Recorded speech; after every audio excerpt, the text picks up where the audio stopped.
أعوذ بالله من الشيطان الرجيم. بسم الله الرحمن الرحيم. وإن يكذبوك فقد كذبت رسل من قبلك وإلى الله ترجع الأمور.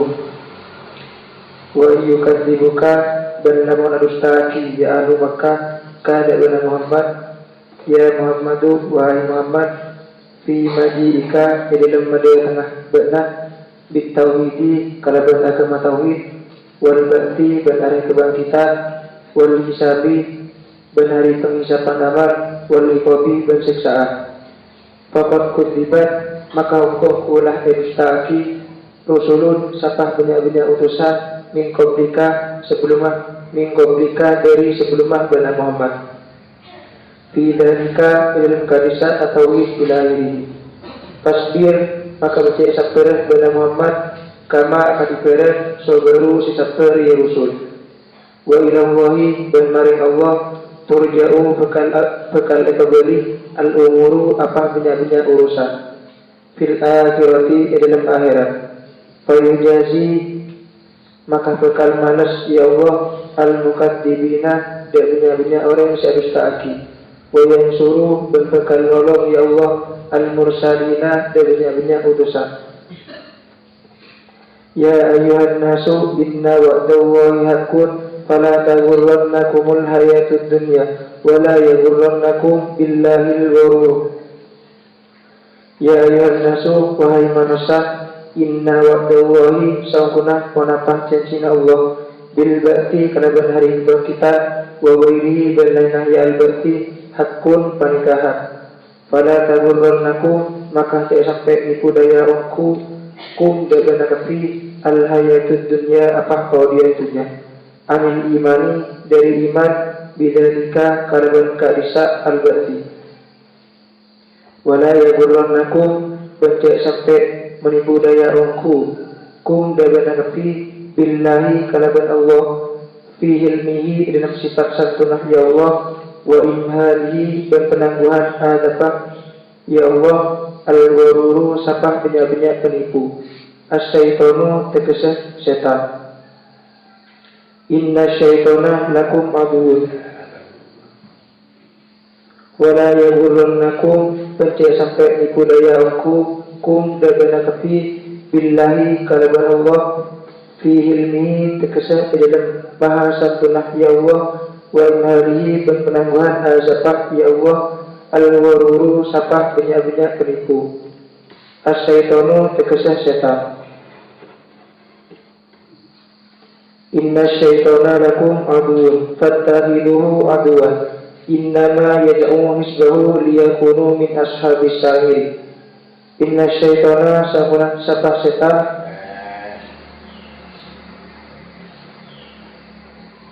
Bismillahirrahmanirrahim.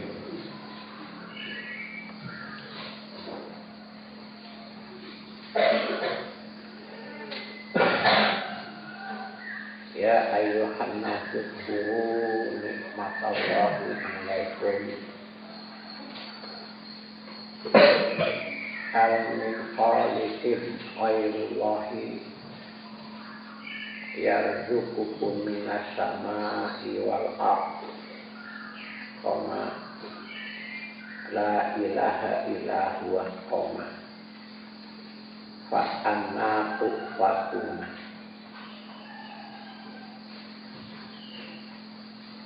Di ayat ini kemarin sudah diterangkan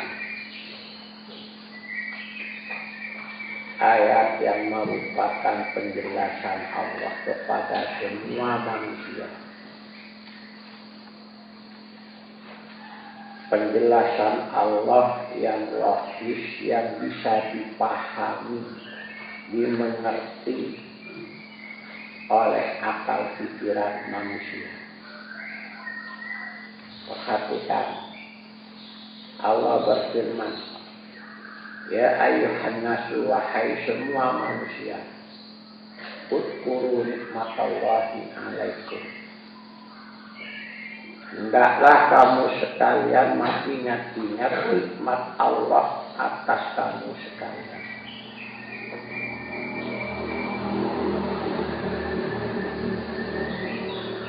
nikmat-nikmat Allah atas kamu sekalian, yakni nikmat-nikmat mulai dari nikmat besar terus sampai nikmat-nikmat yang kecil.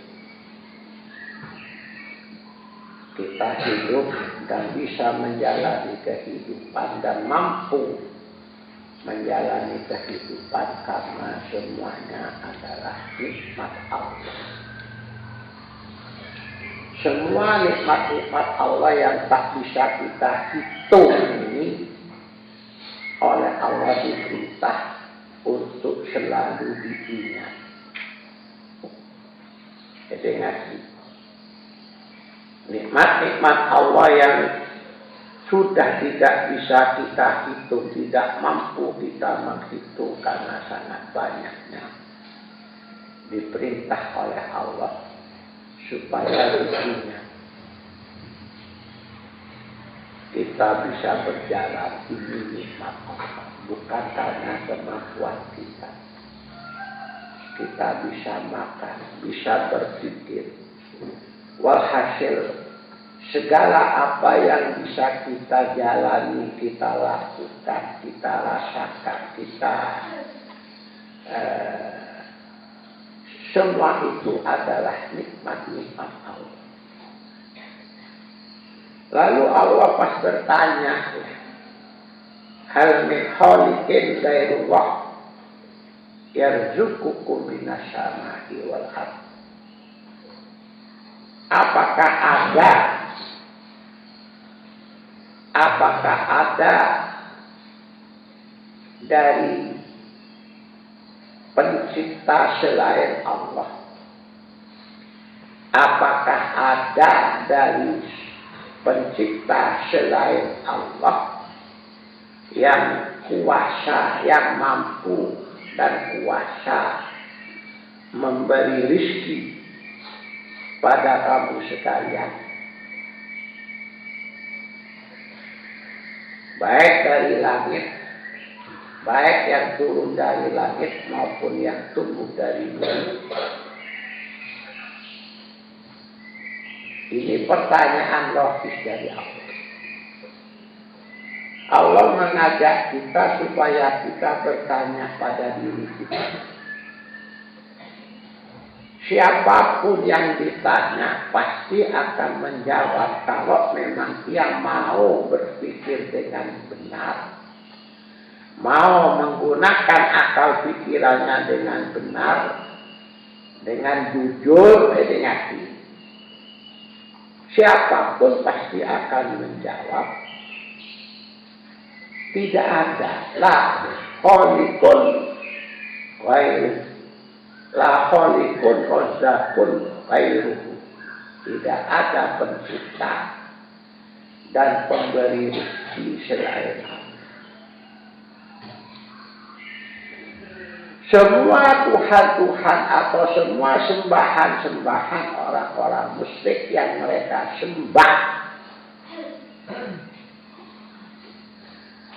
dan semua selain Allah yang mereka sangka, yang mereka duga sebagai Tuhan, jelaskan tidak ada bukti bahwa mereka semuanya adalah zat pencipta, kuasa mencipta dan memberi rezeki.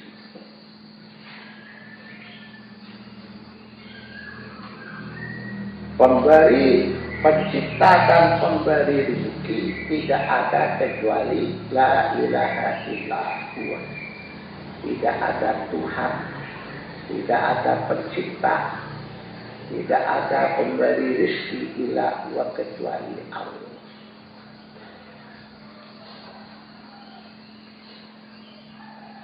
Nah, kalau kamu bisa memahami tentang hal ini, bahwa pencipta dan pemberi rezeki itu hanya Allah, fa'ana tufakuna, maka bagaimana kamu sekalian bisa dipalingkan daripada, atau maka bagaimana kamu bisa berpaling daripada Allah dengan menyembah selain Allah, dengan mentuhankan selain Allah? Lalu bagaimana kamu, wahai orang-orang Nasrani, wahai orang-orang Kristen, bisa berpaling daripada Allah dengan kamu selalu menyebut-nyebut, memohon, berdoa kepada selain Allah, kepada Yesus Kristus. Lalu yang kamu sebut Yesus, Tuhan Yesus, Tuhan Yesus. Nah, ingat, berarti bahwa orang-orang Nasrani, bahwa orang-orang musyrik berpaling daripada Allah itu kan karena ada yang mempengaruhi, ada penyebab.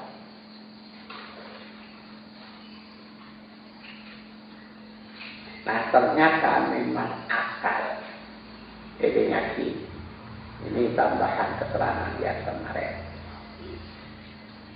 Ternyata akal pikiran ternyata akal pikirannya akidah, walaupun punya kemampuan berpikir dan memahami segala sesuatu secara logis, secara matematis, namun ternyata memiliki kelemahan.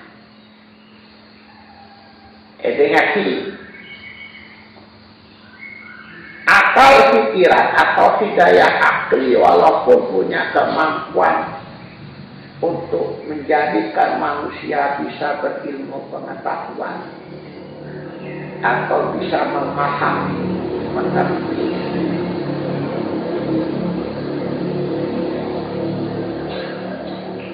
ternyata akal pikiran ini punya kelemahan. Ternyata akal pikiran ini mudah dipengaruhi, mudah diperintah.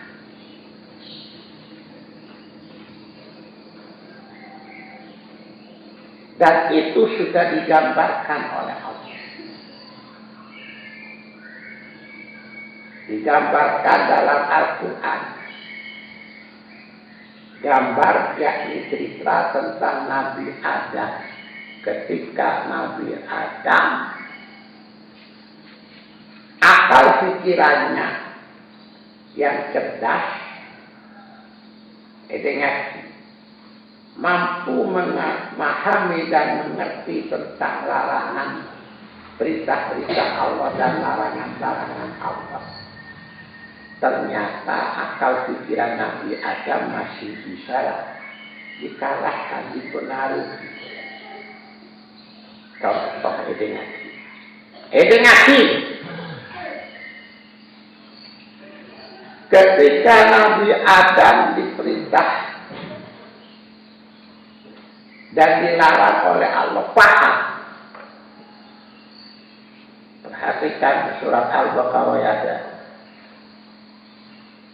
Allah memerintahkan kepada Nabi Adam semua apa yang ada di dalam surga itu nikmat, boleh kamu manfaatkan, tapi cuma satu yang aku minta, kamu jangan mendekat kepada pohon itu. Semua selain pohon itu boleh kamu dekati, bahkan boleh kamu makan buah.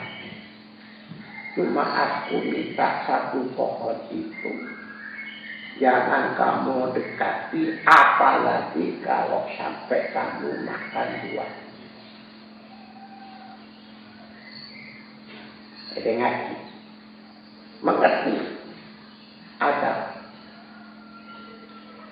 Lalu datang setan membujuk merayu Nabi Adam supaya mendekat kepada pohon yang dilarang. Karena Nabi Adam sudah paham mengerti dan menolak rayuan dan tipu daya iblis. Tapi ternyata setelah yang merayu Nabi Adam itu bukan iblis, ternyata istrinya yang sangat dicintai. Dengan Siti Hawa. Ternyata akal pikiran Nabi Adam kalah.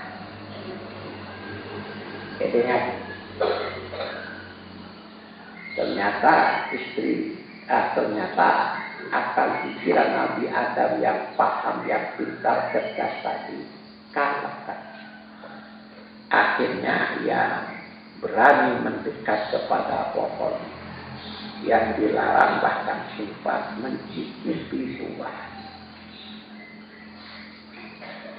Akhirnya Nabi Adam melanggar larangan Allah, mendurhakai Allah, menentang hukum Allah. Akhirnya Allah sangat murka. Nabi Adam dan istrinya langsung dikeluarkan dari surga, ditaruh di bumi. Dan walaupun Nabi Adam dan istrinya sadar akan kesalahan dan memohon ampun, taubatnya Nabi Adam dan istrinya tidak segera diterima oleh Allah.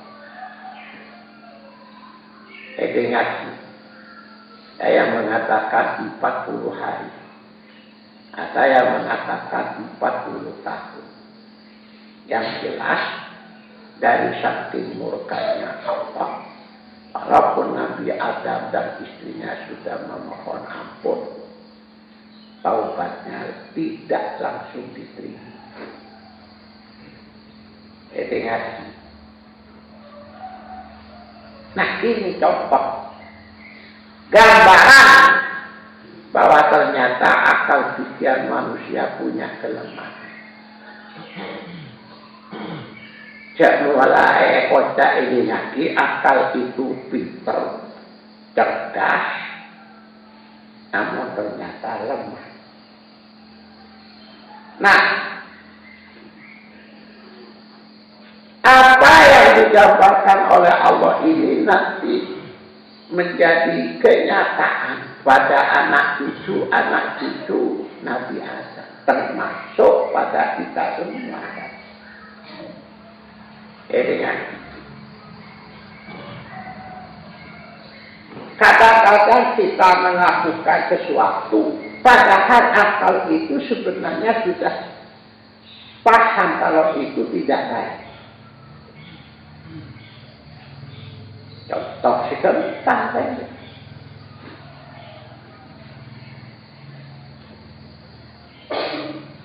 Kamu kan duduk di hadapanku, apa terjunnya?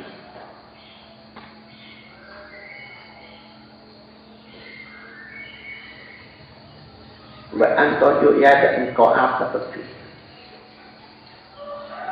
Nah,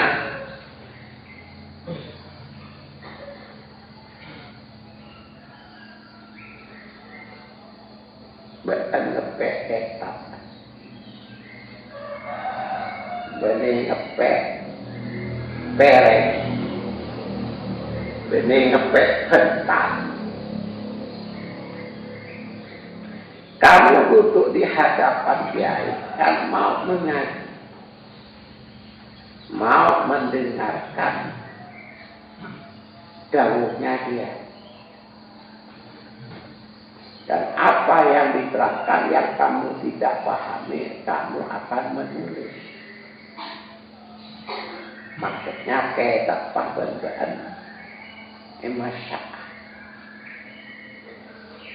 Begitu sudah duduk di hadapan kiai, dan toju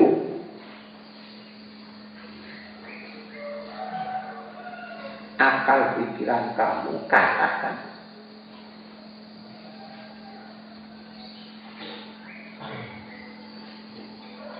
Kalah apa? Kalah dengan sebenarnya.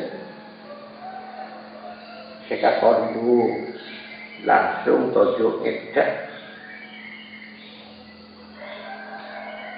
Berada satu sekitar. Berada. Sebenarnya kan itu boleh kita.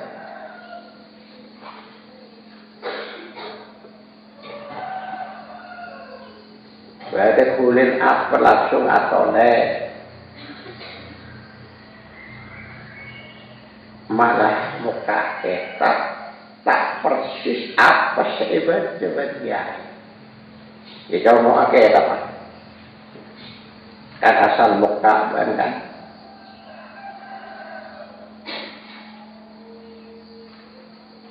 Padahal kan paham, badan tojo kan niat ngaji.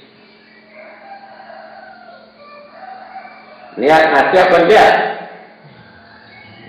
Mau tak niat ngaji keluar. Percuma. Ternyata akal pikiran kamu kalahkan kepada ngantuk. Padahal yang namanya ngantuk kan bisa dihilangkan. Dengan apa? Banyak di antaranya. Dengan berdiri. Badan ketutup. Supaya bahan makna tak kalah akalah. Tak usah sorong. Tak usah ikat si mancing pipi. Ternyata dia lah. Nampu sorong malam. Kakak tidak sorong. Dia teoriya. Nah itu kenyataan.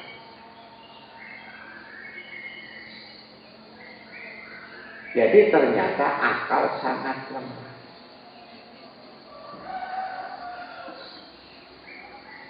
Sudah tahu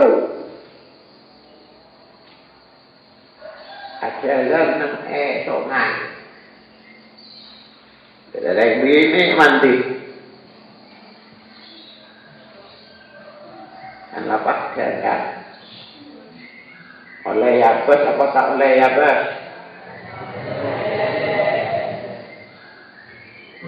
Tak oleh yabes. Baik menurut Allah tak oleh yabes apa boleh oleh bini jadi laki bos abes kan bini. Ternyata yabes bener. Elerek tak abes mundu kengalerek mundu. Padahal jangan tak oleh. Tapi kenapa kamu lakukan?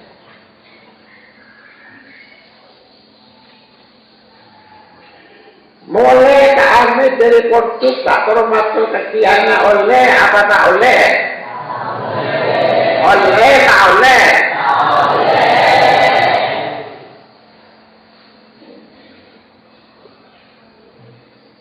Ya, kita boleh warnai. Coba cek. Boleh tidak kita.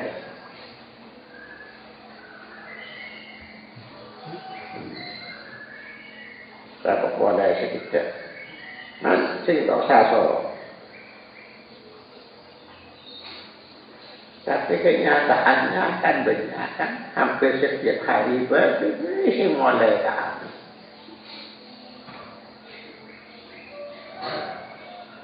Jadi kenyataan.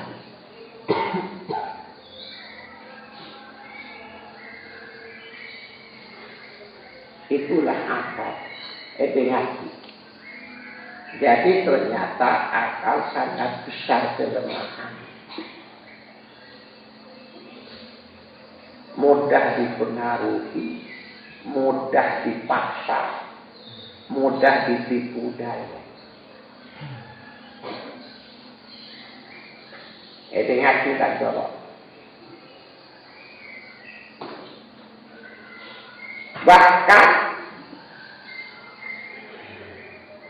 bahkan akal pikiran ini juga mudah dipengaruhi atau ditipu daya oleh harta, oleh dunia.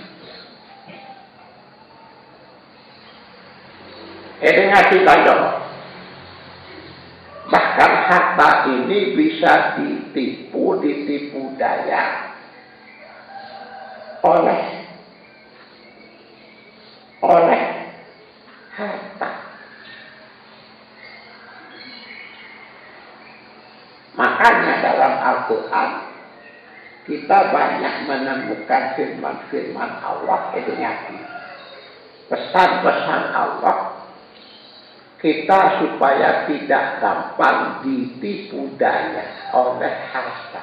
Di antaranya oleh ayat yang tidak kita bahas ya. Pada firman Allah apa saja ya ayyuhan nasu inna wa'dallahi haqqun fasbadatahu ya fala taghurrannakumul hayatud dunya.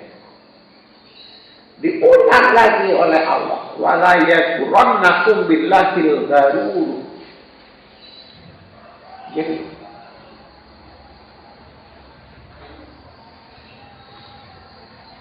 Jadi akal malah bisa ditipu daya oleh kehidupan dunia.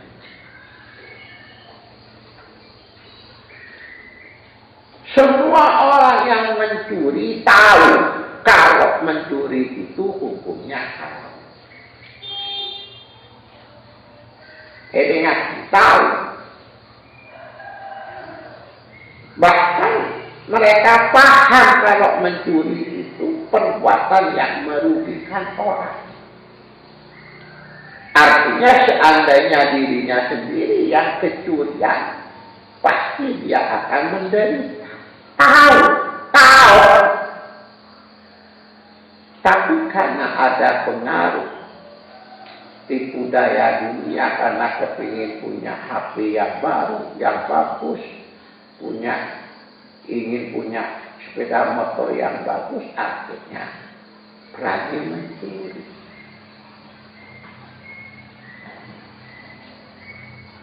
Itu nyaksikan colok.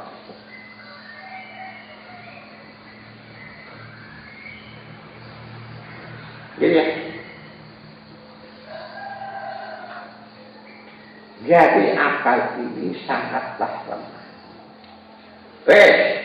Makanya oleh Allah ditanya.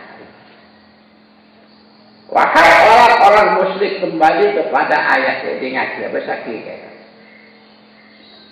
Orang musyrik itu paham kalau pencipta dan pemberi rezeki itu hanya Allah. Tidak pada sembahan selain Allah. Namun mengapa mereka tetap menyembah selain Allah? Berarti akal pikiran mereka ada yang mempengaruhi, ada yang menipu, atau ada yang mengakui.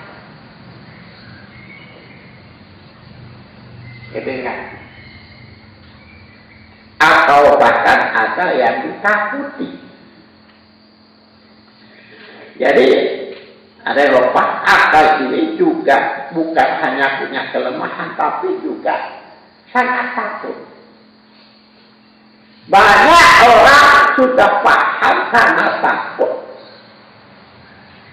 Dia melakukan apa yang dilarang karena sangat takut.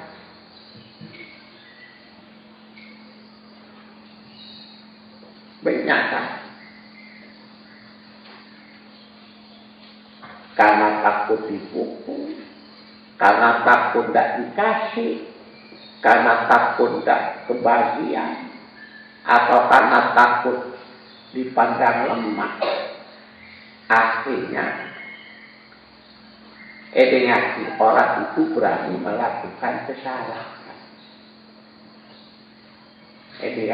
Berani melakukan kesalahan. Jadi bisa kocak.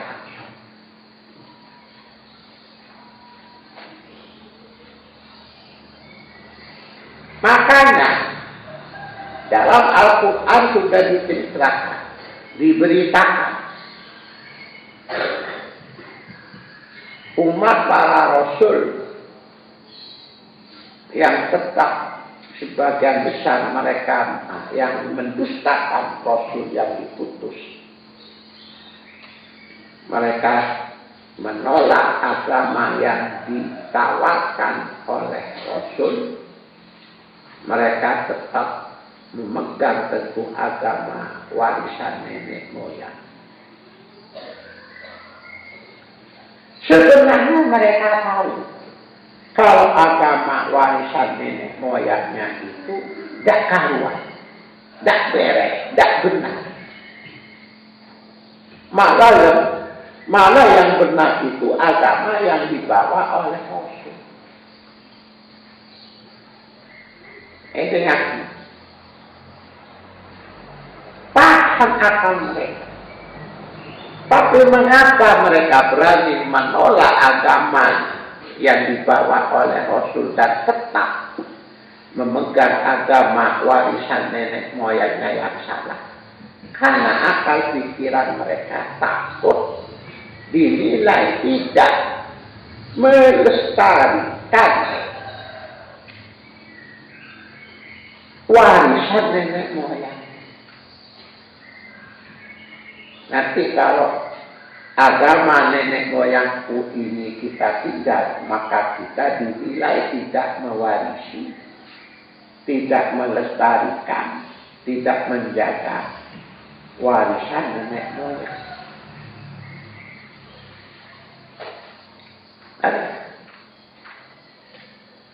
Ingat, begitu jawaban umat-umat para rasul yang lalu.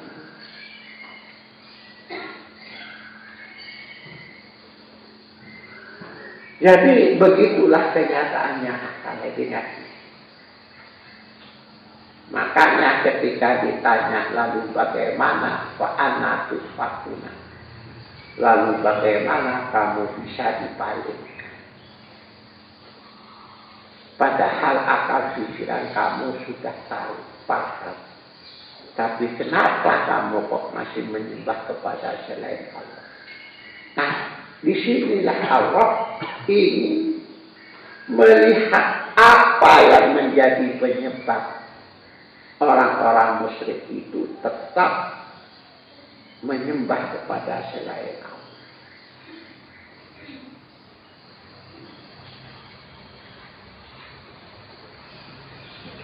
Abu Thalib ingat, paman Nabi yang merawat Nabi sejak kecil. Ketika diajak untuk mengimani Nabi Muhammad sebagai Rasul, tidak mau.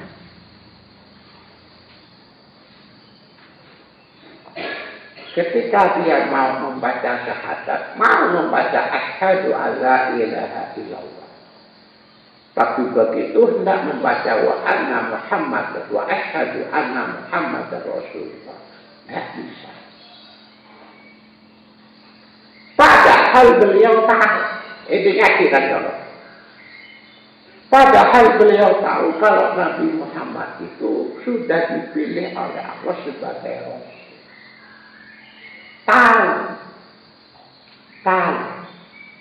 Tapi kenapa kok Abu Thalib itu tidak mau mengimani? Karena akalnya dipengaruhi oleh rasa gengsi. Abu Thalib akal pikirannya dipengaruhi oleh rasa gengsi. Engkau kan paham Muhammad tanpa nakal. Dan sejak kecil akulah yang merawatnya. Mosok engkau paman mau mengakui ponakan yang aku rawat sebagai Rasul. Berarti engkau kan pastinya keponakan. Dan kau tanda. Artinya dia merasa malu dan merasa dirinya jatuh kedudukannya dan hina kalau mengakui ponakannya sebagai Rasulullah, sebagai pemimpin. Anda, ingat, dia benar-benar mau menjaga harga dirinya sampai ketika mau menjaga dirinya salah. Istilah sekarang gengsi. Ingat, sampai wafat dia tetap tidak mau mengakui Nabi Muhammad, mengimani Nabi Muhammad sebagai Rasul.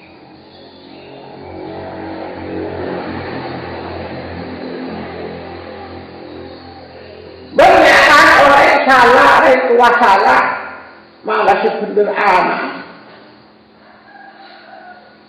Karena merasa takut gengsi dan takut harga dirinya jatuh, tetap tidak mau mengaku salah. Padahal salah, paham bersalah. Itulah akal pikiran.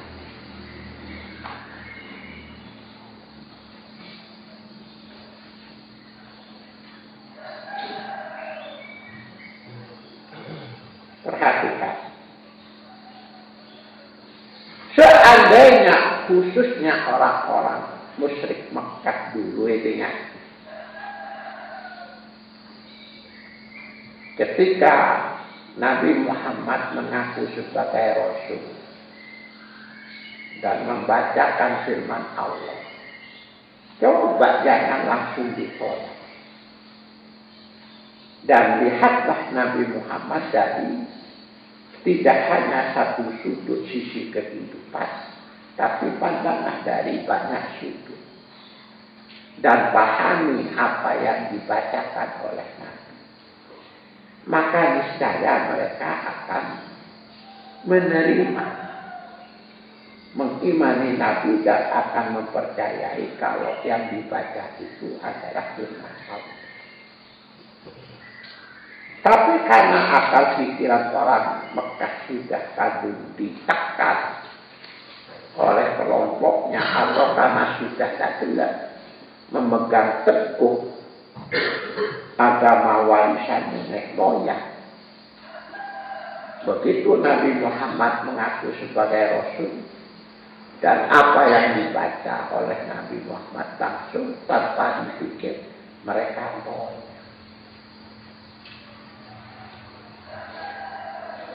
Jadi ya, itulah makanya kita di dalam Al-Quran banyak diajak, diperintah, diajak oleh Allah supaya kita ingat mau menggunakan akal pikiran dengan benar dan menempatkan akal pikiran pada kedudukannya yang benar. Dan Al-Quran dan Allah sudah menjelaskan bahwa akal pikiran walaupun punya kemampuan berpikir, kemampuannya terbatas dan juga oleh Allah diberi peringatan. Ingat bahwa akal pikiran memiliki kelemahan yang besar. Hati-hati. Sudah dijelaskan.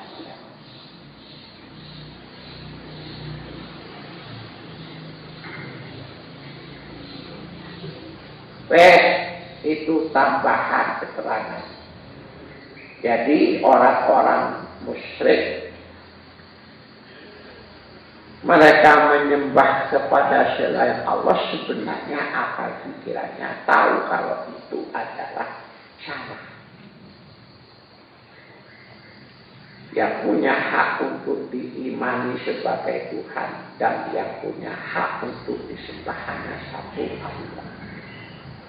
Tapi karena akal pikiran mereka ada yang mempengaruhi, akhirnya mereka tetap menyembah kepada selain Allah. gambarnya adalah orang-orang Kristen.